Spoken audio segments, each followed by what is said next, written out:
Es un proyecto que cambiará notablemente la estación de Santander y su entorno, y estos días el ministro de Transportes, Óscar Puente, ha asegurado que las obras de la integración ferroviaria de la capital cántabra comenzarán en 2026, y ya este mismo año se aprobará el proyecto del edificio de oficinas para licitar la obra en 2025, tras la cual llegará la de la estación. Palabras y anuncios muy esperados en esta zona del país, donde llevan mucho tiempo esperando novedades y que ahora sí, entre este anuncio y los progresos de la conexión por alta velocidad con Palencia, avanzando a buen ritmo, va llegando el optimismo.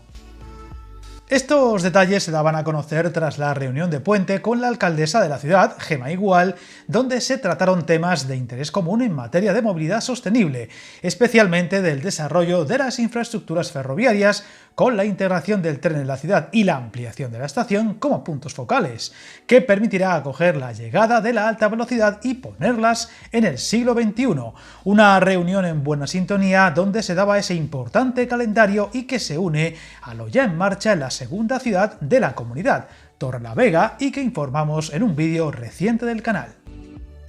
Viajar en tren nunca fue tan fácil. En trenes.com encuentra y reserva tus billetes de Renfe, Wigo, Irio y muchos otros países europeos. Vive experiencias únicas a bordo y recuerda, si vas sobre raíles, está en trenes.com.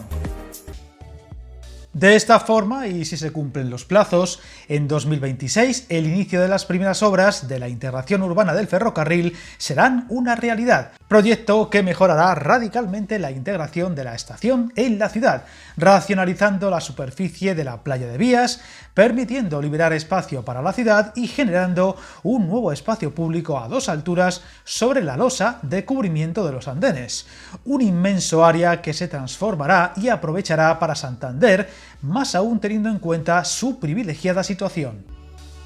El proyecto contempla actuaciones como la cubrición de vías y andenes desde la cabecera hasta la pasarela peatonal que conectan las calles Alta y Castilla, la integración de los servicios de viajeros en un único edificio, la reordenación de espacios o la construcción del nuevo edificio de oficinas, cuyo proyecto se acordó actualizar a finales de 2023 y que se ha conocido tendrá un coste del 30% superior al esperado por el encarecimiento de materiales y la inflación, con esa promesa de aprobar a finales de este año los trámites para la licitación de las obras en 2025 y poco después la de la estación y poder tenerlas a punto para la esperada llegada del tren rápido, que prosigue sus obras entre Reynosa y Palencia en diferentes fases, pero a buen ritmo.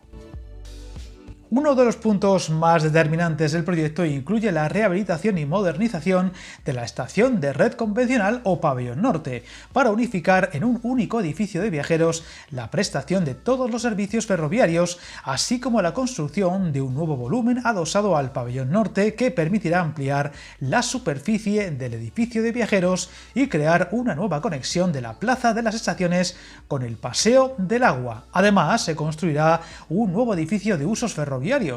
cuyo objetivo será trasladar y reubicar a las personas que trabajan en las dependencias diversas por el complejo ferroviario de Santander y diseñar un nuevo edificio respetuoso con su entorno y acorde a los nuevos tiempos, albergando usos administrativos y operativos vinculados a la explotación ferroviaria y los servicios formativos de apoyo y sanitarios.